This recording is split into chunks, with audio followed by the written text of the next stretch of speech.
क्या है? इतना तो हमें पता ही है कि जो होम साइंस के पांचों ब्रांचेस हैं, उन्हीं पांचों ब्रांचेस में से एक ब्रांच आपका क्या है? टेक्सटाइल है, अर्थात वस्त्र विज्ञान है। और जब भी हम लोग टेक्सटाइल पढ़ना शुरू करते हैं तो टेक्सटाइल को हमेशा क्या किया जाता है? 3 हिस्से में बांट के पढ़ा जाता है। ठीक है, ओके। 3 हिस्से में क्या किया जाता है? बांट के पढ़ा जाता है। एक को कहा जाता है प्री टेक्सटाइल, ठीक है, एक को क्या कहा जाता है? प्री टेक्सटाइल, दूसरे को पोस्ट टेक्सटाइल, और जो थर्ड है उसको अदर यानी कि अन्य में रखा जाता है।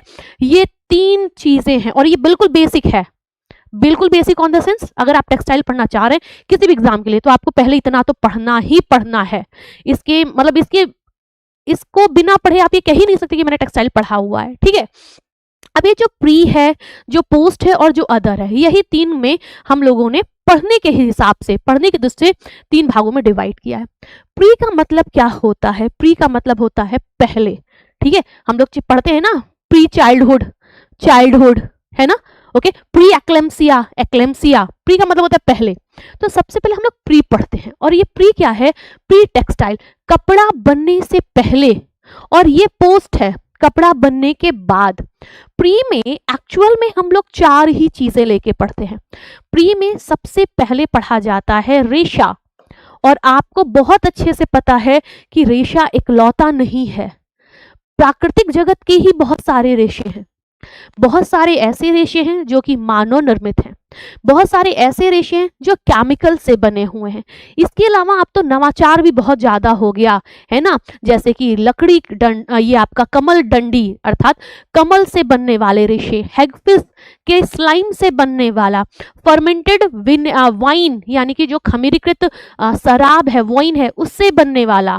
ठीक है, सोया फाइबर यानी कि सोयाबीन का जो पनीर है जिसको हम टोफू कहते हैं, उसके अपशिष्ट से बनने वाला जो रेशा है उसको हम सोया सिल्क कहते हैं। ठीक है, कोकोना, कोकोना मतलब क्या? जो आपका नारियल की छाल है उससे बनने वाला, अर्थात हमें रेशा ही कई पढ़ना है।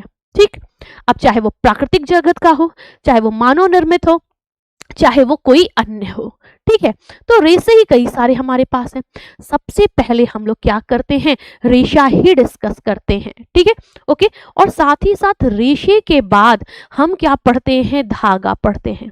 और ध्यान रखिए, जितनी बार भी आप पढ़ते हैं कुछ ना कुछ नया अपडेट होता है। क्यों? क्योंकि समय के साथ चीजें हमारी जुड़ती ही जाती हैं, घटती नहीं है ना। तो जितनी बार भी आप पढ़ेंगे आपको कुछ ना कुछ नया, कुछ ना कुछ अलग से, कुछ ना कुछ देखने को मिलेगा ही मिलेगा, मतलब ये अंडरस्टूड है। ठीक, क्योंकि मार्केट में या आपके एग्जाम में किसी भी स्टेट में अलग अलग क्वेश्चंस आते हैं, तो वो क्वेश्चन भी इंक्लूड करने पड़ते हैं हमें अपने नोट्स में। अगर नहीं करेंगे तो नोट्स हमारी क्या हो जाएगी? आउटडेटेड हो जाएगी, और आउटडेटेड नोट्स पढ़ के फायदा नहीं है। ठीक है, जब तक आपके नोट्स अपडेट नहीं हो रहे हैं, जब तक आपके नोट्स समय के साथ थोड़े थोड़े आगे बढ़ नहीं रहे, उस नोट्स की कोई वैल्यू नहीं होती है। ठीक, तो हमने सबसे पहले क्या कर दिया? रेशा लिखा, और फिर हमने धागा लिखा, और धागे के बाद फिर हमने लिखा कपड़ा, और देन उसके बाद लिखा कपड़ा अर्थात ऐसा कपड़ा जिसको आप पहन सकें, अर्थात जो आपका गारमेंट है। ठीक है, हम लोग उसकी बात करते हैं, अर्थात पहनने वाले कपड़े की बात करते हैं। तो इस तरीके से हम सीधे सीधे ये कह सकते हैं ना कि जब भी बात किसकी होगी, जब भी बात प्री की होगी, तो हमें ये 4 शब्द ही देखने हैं। कौन कौन सा? रेशा, धागा, कपड़ा और पहनने योग्य कपड़ा। इनफैक्ट ये क्वेश्चन आपका अरेंज करने के लिए भी आता है। ठीक है, अरेंज कर दीजिए। तो आप आंसर करते हैं टेक्सटाइल की सबसे छोटी इकाई रेशा है, इसी रेशे से हम क्या करते हैं? धागा बनाते हैं। और हम ये जानते हैं रेशे से धागा बनाने की जो प्रक्रिया है इसको क्या कहते हैं? स्पिनिंग कहते हैं, अर्थात इसे ही कताई के नाम से क्या किया जाता है? जाना जाता है। फिर यही धागा कपड़े में बदलता है, और धागे से कपड़ा बनाने की प्रक्रिया क्या कहलाती है? वीविंग कहलाती है। और वीविंग ही है जो सबसे ज्यादा यूज किया जाता है टेक्सटाइल में। क्वेश्चन पूछा गया था ना आपसे बीपीएससी में, कपड़ा बनाने की वो कौन सी टेक्निक है जो सबसे ज्यादा लोकप्रिय है, या सबसे सामान्य टेक्निक कौन सी है? तो आप बताएंगे ना कि धागा से अगर हम कपड़ा बना रहे हैं तो सबसे ज्यादा जो आपका प्रयोग किए जाने वाला मेथड है वो वीविंग है। और वीविंग किस पर होती है? आप तुरंत आंसर करते हैं लूम पर होती है। हालांकि हमें ये चीज ध्यान रखनी है, ऐसा नहीं है कि हम रेशे से कपड़ा नहीं बना सकते हैं, हम रेशे से भी कपड़ा बना सकते हैं। आप आंसर करेंगे कि भैया देखिए रेशे से अगर हम कपड़ा बना रहे हैं तो उसका एग्जाम्पल क्या है? हमारे पास नमदा है। ठीक है। नमदा, जिसको आप फेल्ट कहती हैं इंग्लिश में, क्या कहती हैं? फेल्ट कहती हैं। ये रेशे से धागा बनने की प्रक्रिया है। जबकि धागा से कपड़ा बनाने के लिए एक जो सबसे कॉमन है उसको हम लोगों ने लिखा है वीविंग, लेकिन वीविंग के अलावा भी और है, उसको क्या कहा जाएगा? उसको कहा जाता है नीटिंग अर्थात बुनाई, ठीक है। ब्रीडलिंग अर्थात उसको बॉन्डिंग भी कहा जाता है, ओके, अर्थात गूंथना। और इनके अलावा एक आपका होता है लेस, यानी कि हम लोग लगाते हैं ना, देखिए साड़ियों के बॉर्डर पे या बेडशीट के बॉर्डर पे लगा हुआ होता है, स्लीप्स में कभी कभी बॉर्डर के तौर पे लेसेस लगे होते हैं। तो लेस भी क्या है? धागे से ही वो कपड़ा बन रहा है, अर्थात हमारा रेसे से धागा बन रहा है। ये प्रक्रिया स्पिनिंग की कहला रही है। बहुत सारे हमारे धागे हैं, चाहे अब वो सिंपल यान हो, डबल यान हो, मल्टीपल यान हो, प्लाई हो, केबल हो, कार्ड हो, नोबेलिटी हो, या फिर आपका नोबेलिटी के अंदर आने वाले ग्रैंडल हो। ग्रैंडल के साथ साथ आपका बाउकल हो सकता है, स्लब यान हो सकता है, रेटिने हो सकता है, बहुत सारे हैं, ओके। तो आपका धागा, रेसे से हमने धागा बनाया, धागे से हमने कपड़ा बनाया, और हमने यही सुन लिया कि धागे से कपड़ा बनाने में जो सबसे पॉपुलर है वो तो है वीविंग, जो लूम पे हो रही है, लेकिन इसके अलावा नीटिंग भी है, जो सलाई या कुर्सी से हो रही है। इसके अलावा बॉन्डिंग भी है, जिसमें डायगोनल लाइन, याद है ना असिस्टेंट प्रोफेसर वाला क्वेश्चन, डायगोनल तिरछी रेखाएं होती हैं। इसके साथ ही साथ लेसेस भी हैं, जो कि धागा से कपड़ा बना रहे हैं, ठीक। अच्छा, अब धागे से हमें कपड़ा मिल गया, और ये हमारे तरीके थे 4, और उसमें सबसे पॉपुलर वीविंग ही थी जो हमारी लूम पे हो रही थी।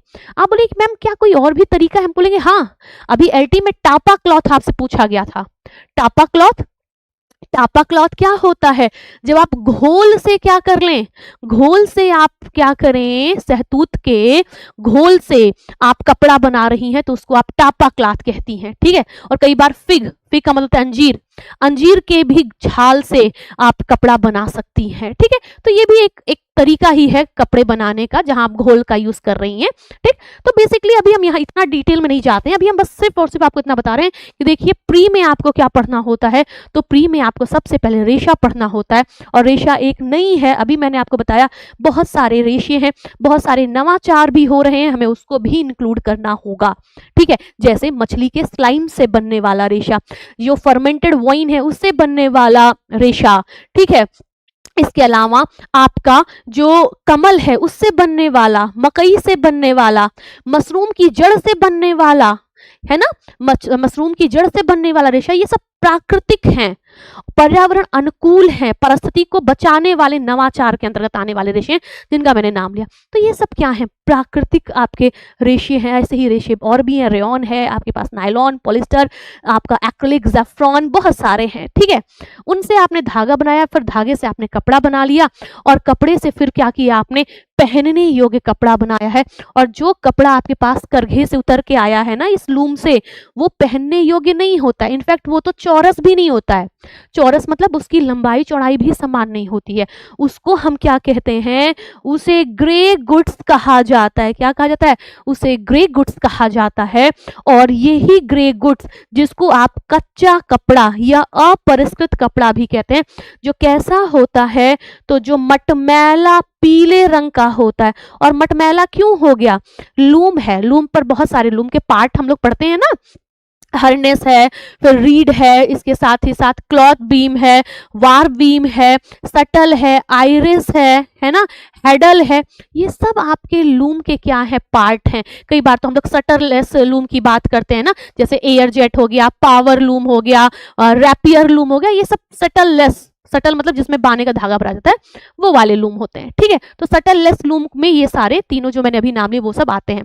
खैर, तो हमने कपड़े को करघे से जब उतारा तो बिल्कुल गंदा सा था, मटमैला पीला था, जिसको आपने क्या कहा? ग्रे गुड, ग्रीस गुड या अपरिष्कृत कपड़े के नाम से जिसे आपने जाना था। फिर उस कपड़े पर हमें परिचर्या करनी पड़ती है बहुत सारी, ठीक है, जैसी हमारी जरूरत हो। जैसे आपको पता है मर्सराइजिंग कॉटन के लिए, सनफ्राइजिंग कॉटन के लिए की जाती है ना, एसिड बाथ टाइटेनियम डाइऑक्साइड से रेयॉन की अनवांटेड चमक को दूर करने के लिए। फिर आपका भारण प्रक्रिया रेशम के लिए, जो हमारा एक लीनन है उस पर एक स्पेशल परिसज्जा हो रही है, बीटलिंग, कार्बोनाइजिंग फिनिशिंग ऊन के लिए होती है। ऐसे करके बहुत सारी परिसज्जाएं हैं जो हम कपड़े पर अलग अलग गुण, अलग अलग क्वालिटीज को डेवलप करने के लिए हम क्या करते हैं? यूज करते हैं। और तब जाकर के ये कपड़ा हमारा कैसा होता है? थान वाला तैयार होता है। फिर उसे हम और भी अभी भी उस कपड़े को हम पहन नहीं पाएंगे, नहीं, हम उस कपड़े पर फिर क्या करेंगे, हम उस कपड़े पर करते हैं रंगाई और क्या करते हैं, छपाई। और जैसे ही रंगाई और छपाई की बात होती है, क्या रंगाई एक दो है? आप बताइए, क्या रंगाई एक दो है? आप बताएंगे नहीं, आपकी कई प्रकार की रंगाई है ना। बाकी तो छोड़िए, अभी हम लोगों ने एक समुद्री घोंघे, जो समुद्री घोंघे होते हैं, उनसे बैगनी कलर प्राप्त किया था, जो हमारे असिस्टेंट प्रोफेसर वाले क्वेश्चन में भी पूछा गया था, याद है ना। जल्दी से उस रंग का नाम बता दीजिए तो आप सभी लोग। जो हमें समुद्री जो घेंघे होते हैं या घोंघा है ना, जिससे हमें राजसी रंग अर्थात बैगनी रंग मिलता है, उस रंग को हम क्या कहते हैं? प्राणिज जगत का एक उदाहरण है ना, प्राकृतिक में प्राणिज जगत का। तो कुल मिला के हम लोग ये जो रंगाई और छपाई है, इसको हम लोग क्या करेंगे, डिस्कस करेंगे। अर्थात आप इतना ध्यान रखिएगा, ठीक है, इतना ध्यान रखिएगा कि रंगाई भी कई प्रकार की है। आप नील से रंग रहे हैं, आप छाल से रंग रहे हैं, आप फलों से रंगाई कर रहे हैं, आप फूलों से रंगाई कर सकते हैं, जड़ से रंगाई कर सकते हैं, आप भूमध्य सागर की मछलियों से रंगाई कर रहे हैं, आप कॉकनियल कीट से रंगाई कर रहे हैं, आप समुद्री घोंघों से रंगाई कर रहे हैं, है ना। इस तरीके से बहुत सारे आपके पास प्राकृतिक चीज भी हैं।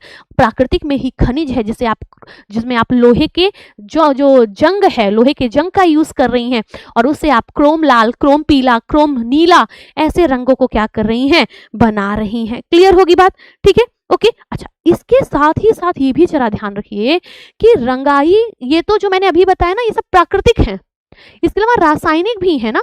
वो विलियम हेनरी पार्किन ने जिसकी खोज की थी, संश्लेषित डाई जिसको कहा जाता है, जो 2021 टीजीटी 2021 पीजीटी दोनों में पूछा गया था, जिसमें आपका एसिड डाई आता है, वेट डाई, एजो डाई, है ना।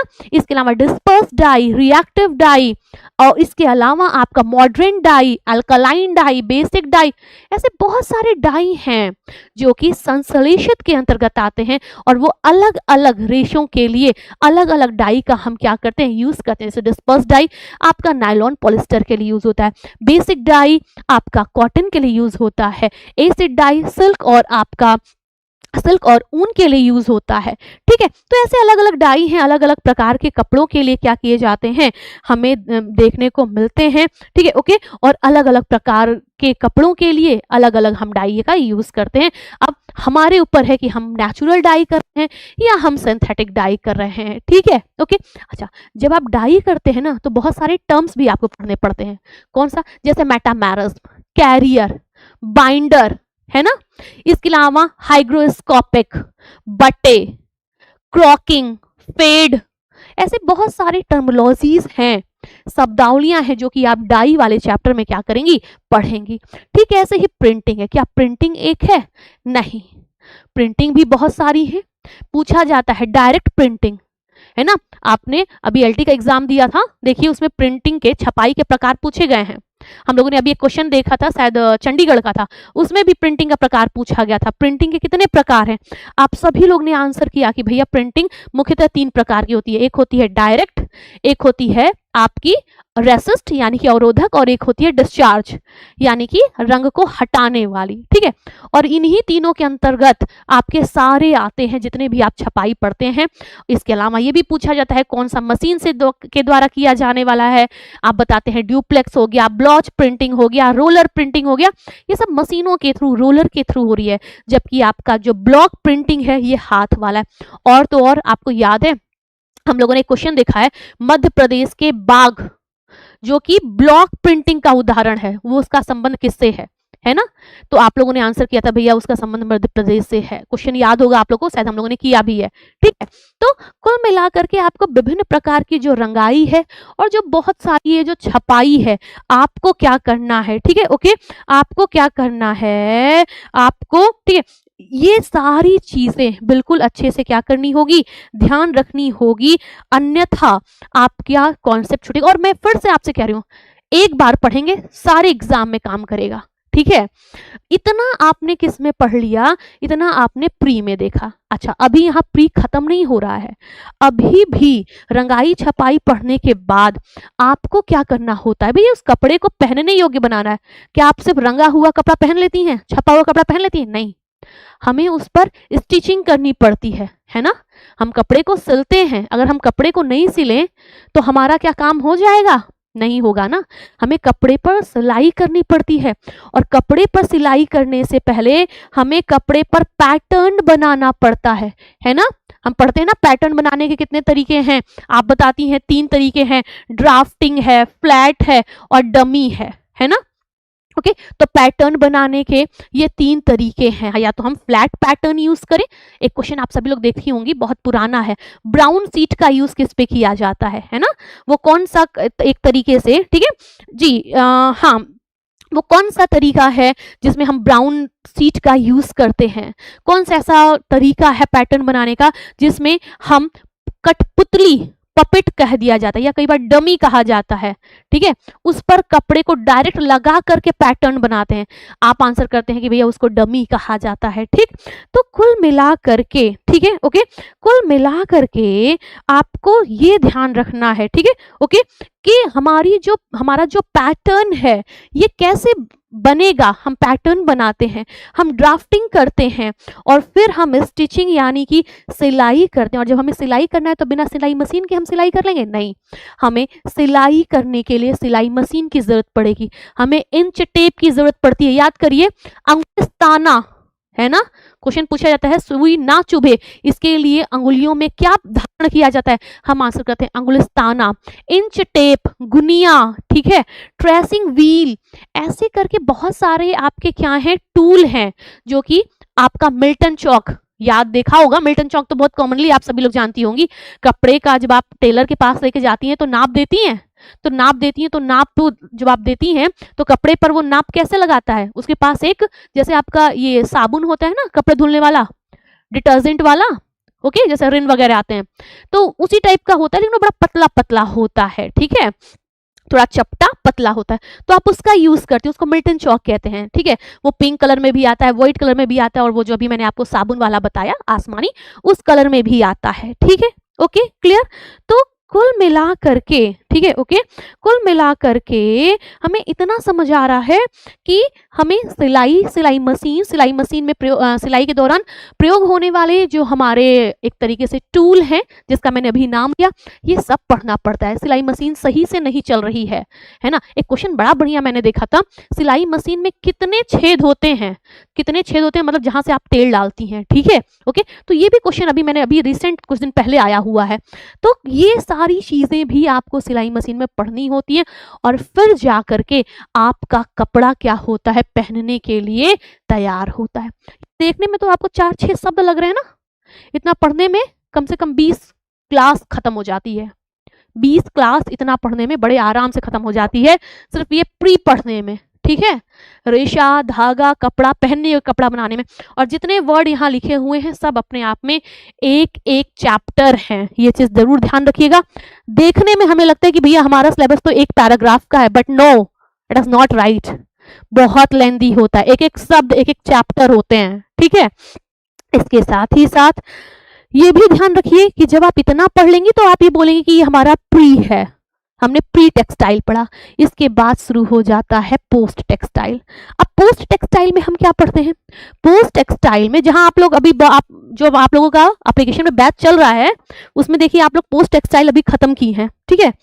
अब उसमें क्या होता है, पोस्ट टेक्सटाइल में हम लोग बात करते हैं पोस्ट टेक्सटाइल में किसकी, हम लोग कपड़ा पहनने के बाद उस कपड़े पे जो दाग लगेगा, टाइप ऑफ स्टेन है ना, कपड़े में लगने वाले दाग की बात करेंगे।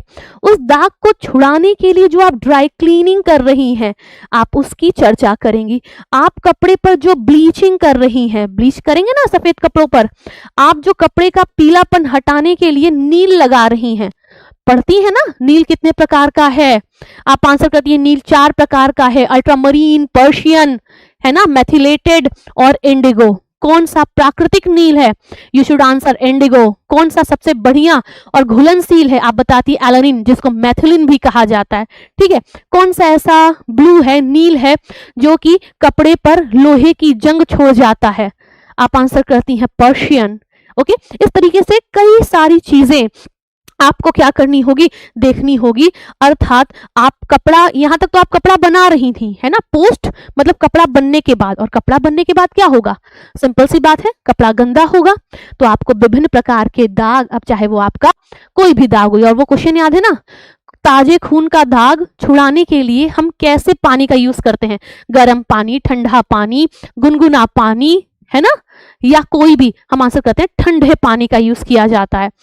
खून का दाग किस जगत का है, तो आप आंसर करती हैं प्रोटीन जगत का है। स्याही कौन से जगत का दाग है, आप बताती हैं कि स्याही जो है वो खनिज जगत का दाग है। ठीक, ओके।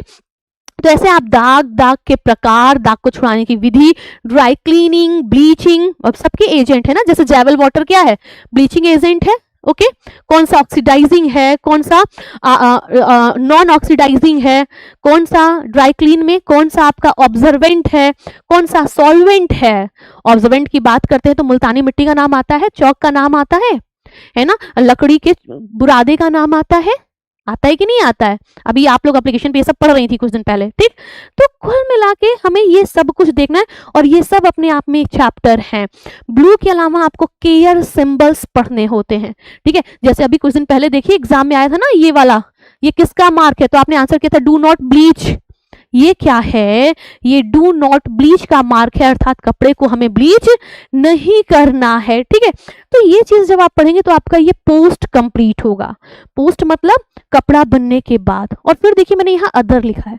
अब बोले मैम अदर क्या, कपड़ा बनाने के पहले तक का पढ़ लिए, फिर कपड़ा बनाने के बाद उसको पहन लिए, फिर उसकी केयर पढ़ लिए, टेक्सटाइल खत्म, नहीं, ऐसा नहीं है। उसके बाद भी बहुत सारी चीजें हैं जो कि हमें देखनी है, और उसको हम किस में देखते हैं, अदर में देखते हैं। अब अदर में है क्या, आप तुरंत